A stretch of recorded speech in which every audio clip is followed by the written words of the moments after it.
एक आखिरी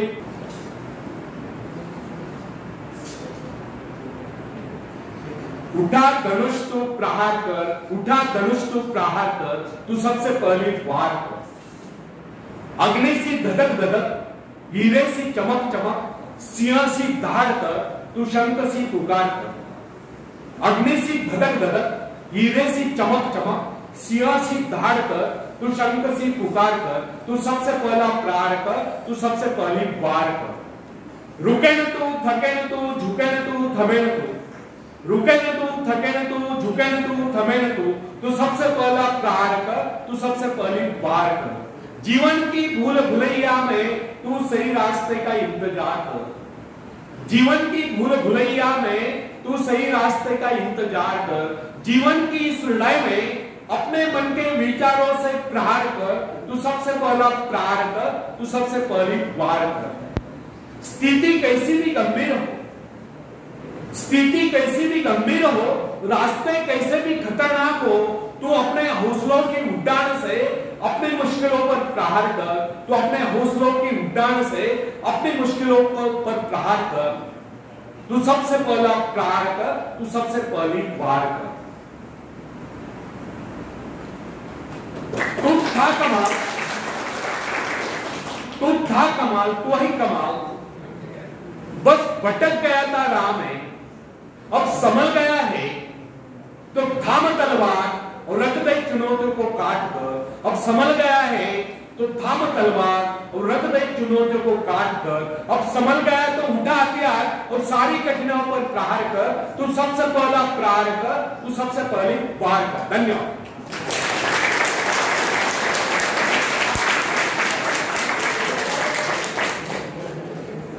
फ्रेंड्स, यह बात सच है कि संसार असीम और परिमित है। ब्रह्मांड में हमारी सभी इच्छा और आशा आकांक्षाओं को पूरा करने की क्षमता है।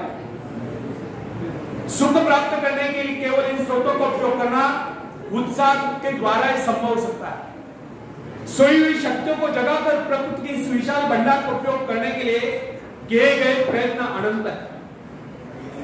समृद्धि उद्योगी पुरुषों की दासी। प्रभु ने इस सृष्टि का निर्माण व्यक्ति की आनंद प्राप्ति के लिए किया है।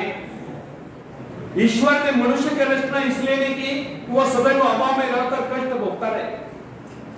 क्या आप बता सकते हैं कोई रचनाकार अपने किसी भी कृति के लिए इस प्रकार के भविष्य की रचना कर सकता है? कदापि नहीं। सच तो यह है कि हमारा जन्म सुख शांति पूर्वक जीने के लिए हुआ है। यह सृष्टि हमारे ही उपयोग के लिए बनाई गई है। जीवन का अर्थ यंत्रणा नहीं, आनंद तथा उसका उपभोग है। अर्थात आनंद का अर्थ रुचंकल क्रीड़ा या अय्याशी नहीं।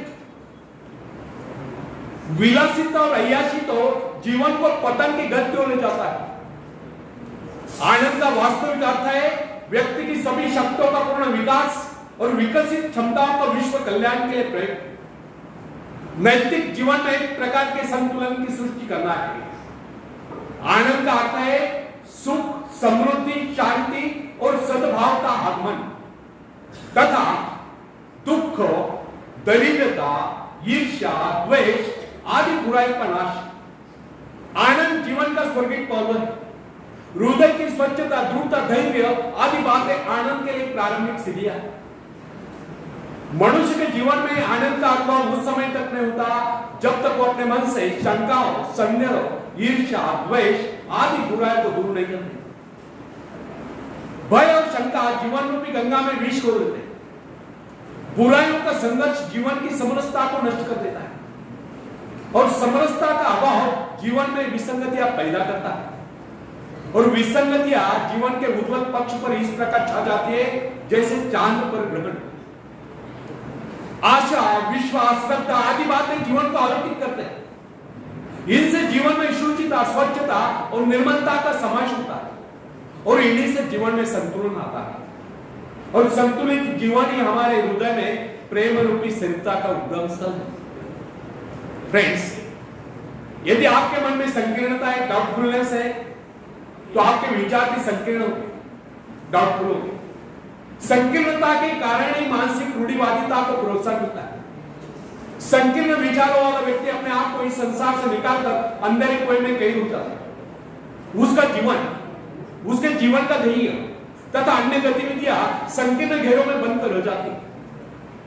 कोल्हू के बैल की तरह आंखों पर पट्टी बांधकर निरंतर चलते रहने पर भी वो वैसे के वैसा ही रहता है।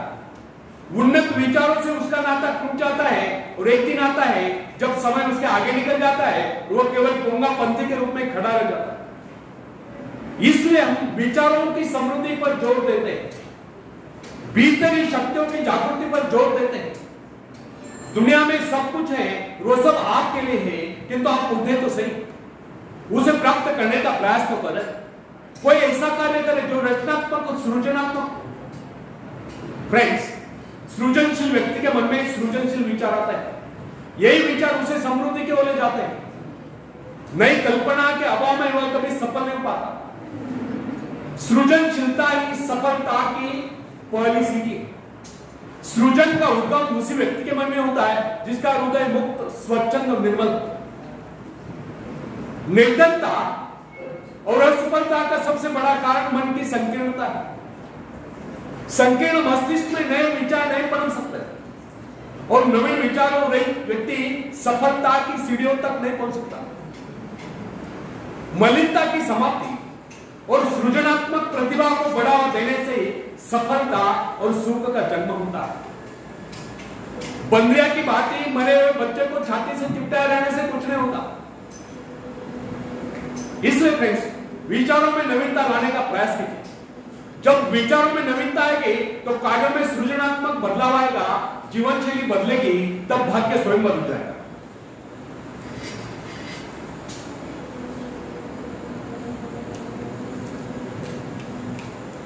भाग्य स्वयं बदलना। जो व्यक्ति ये समझते कि वे परिस्थिति और तथा सामाजिक असमानताओं के कारण निर्धन है, वे गलत समझते हैं। ऐसे लोग अपने भीतर झांक कर नहीं देखते कि हमें क्या कमी है। वे स्वयं का आत्मविश्लेषण करके दूसरों पर दोषारोपण करते रहते। सच्चा वास्तविकता तो यह है कि समृद्धि गुणों का वर्णन करती है, हेरा फेरी से वह कभी प्राप्त नहीं होती। जिन लोगों के मन में यह विचार कर गए कि सौभाग्यवान व्यक्ति धनी बन सकते हैं, वे गलत समझते हैं। ऐसा सोचना कदापि नहीं। सौभाग्यशाली आप भी है और आप भी सब कुछ प्राप्त कर सकते हैं, किंतु वैसा प्रयास तो करें। भाग्य अभाग्य का रोना न रखो, कर्म करो। कर्मों से भाग्य बदलता है। अकर्मण्यता आलस्य और निराशा से नहीं। फ्रेंड्स, क्या आपको पता है कि आपके भाग्य में क्या है? जो व्यक्ति प्रकृति के अंगन और स्रोतों की प्रचुरता को समझते हुए धन उत्पादन के लिए प्रयत्नशील है और जो ये समझते कि संसार में किसी चीज की कोई कमी नहीं, वे एक न एक दिन अवश्य धनी हो जाते हैं। जबकि उन्हें के अनेक भाग्यवादी साथियों को पूरी तरह से 2 समय का भोजन भी नसीब नहीं होता है। समृद्ध होने का मूल मंत्र है कि व्यक्ति मानसिक दीवारेपन से बचे, हताश होना छोड़ दे और अपने आप को समृद्ध अनुभव करे, प्रेरणा स्रोत पड़े। या मैं एक ऐसे व्यक्ति का जिक्र अवश्य करना चाहूंगा जिसके मन में कई लेशमात्र भी किस बात की लिए अविश्वास नहीं। उसने अपने जीवन में अच्छे बुरे अनेक प्रकार के उतार चढ़ाव देखे, परंतु उसे अभी तक संसार की प्रत्येक वस्तु में विशिष्ट रुचि है। उससे बातचीत के समय आप उसके व्यक्तित्व से अवश्य जानोगे।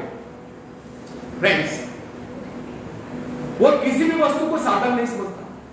जीवन की छोटी छोटी बातें तथा इर्द गिर्द बिखरी हुई सामान्य और नगण्य वस्तु भी उसके लिए कुछ महत्व रखती है। वो अपने छोटे से छोटा काम भी बड़े मनोयोग से करता है। ऐसा प्रतीत होता है कि उसके सभी कार्य कर्तव्यशीलता के उदाहरण है। किसी भी काम को करने के लिए वह अनावश्यक उद्योग में नहीं फंसता। ऐसा प्रतीत होता है कि जिस प्रकार सूर्य का प्रकाश सारी पृथ्वी को ढके हुआ है, उसी प्रकार उससे मिलने वाले सभी लोग उसे चाहते हैं और उसे प्यार करते हैं। उसके मन में कई लेशमात्र में किसी प्रकार की अविश्वास की भावना नहीं चलती। फ्रेंड्स, स्वस्थ और विघ्न बाधाओं रहित जीवन जीने वाले व्यक्ति दूसरों के लिए प्रेरणा स्रोत होते हैं। या मैंने जिस व्यक्ति का उल्लेख किया वो धनी नहीं, परंतु प्रसन्नताएं प्राप्त है वो संसार के बड़े से बड़े धनवान व्यक्ति को भी प्राप्त नहीं। दूसरों के जीवन को समृद्ध बनाने के लिए उनकी सहायता करने वाले व्यक्ति समृद्ध जीवन बिता सकते हैं। फ्रेंड्स, मृग तृष्णा छोड़े। आपके संपर्क अनेक ऐसे व्यक्तियों से आए होंगे जो बहुत ही धनी है, परंतु न्याय बेकार और निकट है। ना वे खुद खाते ना दूसरों को खाने देते, अपनी हड्डियां गला गला कर धन जोड़कर चले जाते, खुद भूखे मरते, अपनी इच्छाओं को मारकर पैसा एकत्र करते हैं। आखिर ऐसी अमीरी किस काम की? कंजूसी और लालच के हाथ पीके ऐसे लोग बिल्कुल उन्हीं फलों के समान होते हैं जो किसी भूखे व्यक्ति का पेट भरने के बजाय पेट की डाल पर ही सड़कर नष्ट हो जाते हैं। इस प्रकार की समृद्धि से तो गरीबी लाख गुना अच्छी।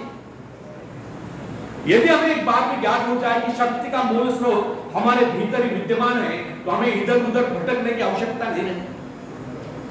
अंतर्मुखी प्रेरणा स्रोत इतना समृद्ध है, जो उसे एक बार प्राप्त कर लेता है वह संसार की समस्त समृद्धियों का स्वामी हो जाता है।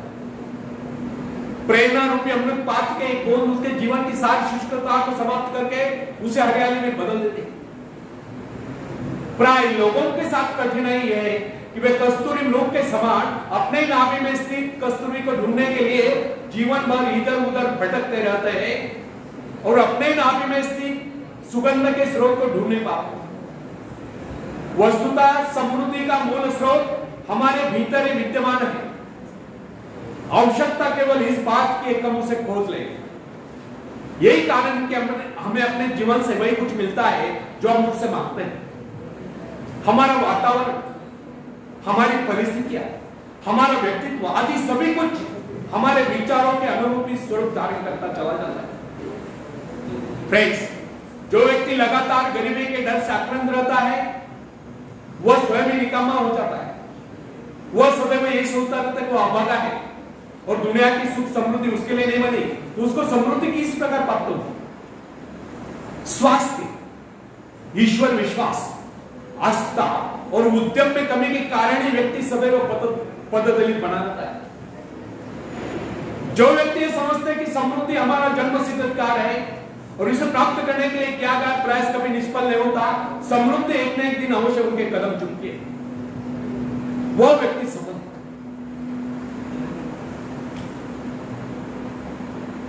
आवश्यकता केवल इस बात की कम सही ढंग से सोचे। मैं अनेक ऐसे व्यक्ति को जानता हूं जो आयु भर प्रसन्नता प्राप्त करने के लिए तरसते रहे परंतु प्रसन्न न हो सके। उन्होंने कभी अपने जीवन के संबंध में सही ढंग से सोचने का प्रयास नहीं किया। वे सोचते कुछ रहे, करते कुछ रहे। इसका परिणाम यह निकला, न उन्हें सुख मिला न समृद्धि प्राप्त हुई। मेरे कहने का अर्थ यह नहीं कि सभी लोग एक समान होते हैं। निश्चय कुछ लोग जन्म से हंसमुख और उदार होते हैं, जबकि अन्य लोग जन्म से चिड़चिड़े, कायर, क्रोधी, लोभी और कमजोर होते हैं। इतने पर भी अपने व्यक्तित्व का निर्माण व्यक्ति स्वयं कर सकता है। सहृदयता एक ऐसा सद्गुण है जो व्यक्तित्व के छोटे मोटे अवगुणों को ढांप लेता है। फ्रेंड्स, उठो, कर्म करो, पाओ। स्वयं को हीन भावना से मुक्त कीजिए और इस लक्ष्य को भली भांति जान लीजिए कि प्रकृति के भंडार अनंत है। ईश्वर हम सबकी देखभाल करता है। उस सृष्टि के बनाने वाले के पास किसी चीज की कोई कमी नहीं। हम उसकी संतान है और हमारी उसकी सारी संपत्ति हमारी। हमारा जन्म इसलिए हुआ है कि हम अपने जीवन को गौरवशाली बनाएं। मनुष्य इस सृष्टि का श्रेष्ठतम प्राणी है। उसका कर्तव्य है कि वह अपनी पार्श्विक शक्तियों पर विजय प्राप्त करके उनका रूपांतरण रचनात्मक, सृजनात्मक, सकारात्मक, निर्माणात्मक और विधायक शक्तियों में करे। इन विनाशात्मक तत्वों का सही ढंग से नियंत्रण होने पर ही संसार से गरीबी और भूखमरी समाप्त हो सकती। सृष्टि निरंतर विकास की ओर चल रही है, वो विकास की योजना पर चल रही है। सृष्टि निरंतर विकास की ओर अग्रसर है, वो विकास की योजना पर चल रही है। काम करने वाला या कभी भूखा नहीं मरता, फिर सुख में व्यक्ति को कमी किस बात की? समृद्धि आपके व्यक्तित्व की देन है। भाग्य अभाग्य से उसका कोई लेन देन नहीं। अपने व्यक्तित्व को सुधारिए। सफलताएं, सुख समृद्धि, खुशियां स्वयं चलकर आपके पास आएगी और आप कामयाबी के शिखर पर होंगे। आखिर में एक शेर में सुनाता हूं। खुद को करते बुलंद इतना, खुद को करते बुलंद इतना कि हर तकदीर से पहले खुदा आकर बंदे से पूछे, बोल तेरी रजा क्या है, बोल तेरी रजा क्या है। धन्यवाद।